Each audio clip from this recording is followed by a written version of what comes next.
Assalamualaikum warahmatullahi wabarakatuh. Perkenalkan, nama saya Alia. Halo semua, hari ini kita akan membahas sebuah video yang tidak hanya menghibur, tetapi juga penuh dengan pesan penting tentang cara memasarkan produk Indonesia dengan caranya yang sangat kreatif. Ya, kita sedang berbicara tentang video filosofi pete dari Tokopedia. Ada dua macam orang di dunia, mereka yang suka pete dan mereka yang tidak suka pete.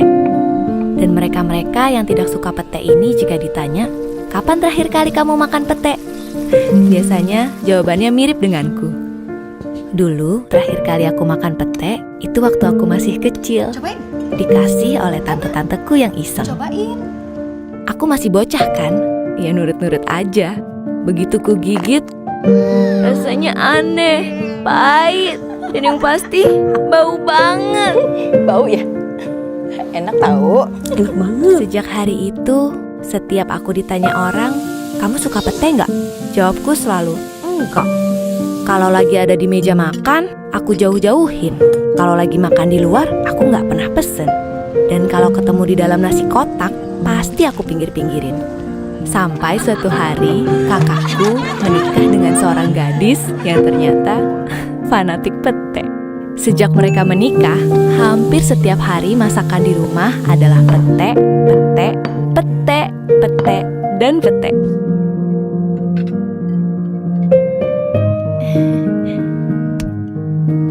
Hari itu, kakakku bersikeras suruh aku coba pete yang dibuat oleh istrinya. Iya. Ya, kalau mau jujur, pete yang ini memang gemuk-gemuk, mengkilat, kelihatan segar, dan entah kenapa wanginya mengundang. Ketika akhirnya aku coba, ternyata kali ini aku suka. Rasanya bukan lagi pahit, tapi gurih. Kriuknya bukan lagi aneh, tapi renyah. Dan aromanya bukan lagi bau, tapi harum. Aku jadi sadar, seumur hidupku, aku pikir aku gak suka pete. Hanya karena satu gigitan hari itu, jauh di masa lalu. Ternyata banyak hal yang kita gak suka, hanya karena kita gak pernah lagi mau coba. Produk buatan Indonesia, sayangnya seringkali seperti pete. Ini buatan Indonesia. Emang bagus? Bagus banget. Ah, masa sih? Padahal hari ini keadaannya sangat jauh berbeda. Kini banyak sekali produk buatan Indonesia yang memang benar-benar bagus. Bahan bakunya sudah yang terbaik, proses produksinya berstandar tinggi, dan macam dan jenisnya juga sudah banyak banget. Memilih jadi mudah karena pilihannya antara bagus dan bagus banget, antara gemes dan gemes abis. Mereka juga banyak menggunakan bahan baku dan tenaga kerja lokal, sehingga dampak ekonominya langsung dirasakan bangsa kita. Jadi, mungkin pesan dariku, yuk kita berikan kesempatan untuk produk buatan Indonesia ketika ingin berbelanja. Sebut saja ajakanku, filosofi pete. Yang kita tidak suka dahulu kala, mungkin saja kini malah bikin jatuh cinta.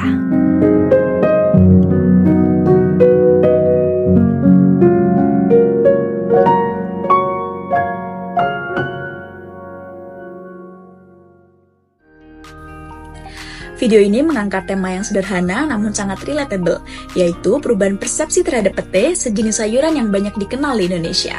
Pada awalnya, narator sangat tidak suka pete, bahkan memiliki kesan yang buruk terhadapnya.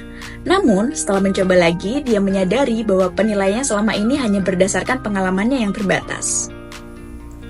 Ini adalah bagian yang menarik dari video ini. Cerita pribadi yang dibagikan narator berfungsi sebagai penghubung emosional yang sangat kuat dengan penonton. Siapa coba yang gak pernah merasa gak suka pada sesuatu hanya karena kesan pertama? Inilah yang membuat video ini begitu mengena. Setelah membahas pete, video beralih dengan mulus ke pesan yang lebih luas mengenai produk Indonesia. Ditekankan bahwa layaknya pete yang awalnya dianggap remeh, banyak produk Indonesia yang memiliki kualitas tinggi dan pantas untuk diberikan kesempatan. Ini adalah pesan yang sangat penting dan bisa dikatakan adalah panggilan bagi kita untuk mencintai produk lokal. Jadi, apa hubungannya dengan digital marketing? Video ini adalah contoh sempurna bagaimana storytelling dapat digunakan sebagai alat pemasaran yang sangat efektif. Alih-alih langsung menjual produk, Tokopedia memilih untuk bercerita terlebih dahulu. Dengan cara ini, mereka menciptakan hubungan emosional dengan audiens, dan ketika audiens sudah merasa terhubung, pesan tentang kualitas dan keunggulan produk Indonesia menjadi lebih mudah diterima. Ini adalah salah satu kekuatan terbesar dari storytelling dalam pemasaran digital. Cerita yang relevan dan dapat diterima dapat membangun kepercayaan. Dalam hal ini, narator membuka pikiran penonton untuk melihat produk Indonesia dengan perspektif yang baru. Mereka tidak hanya mengandalkan fakta, tetapi juga pengalaman dan emosi yang lebih manusiawi.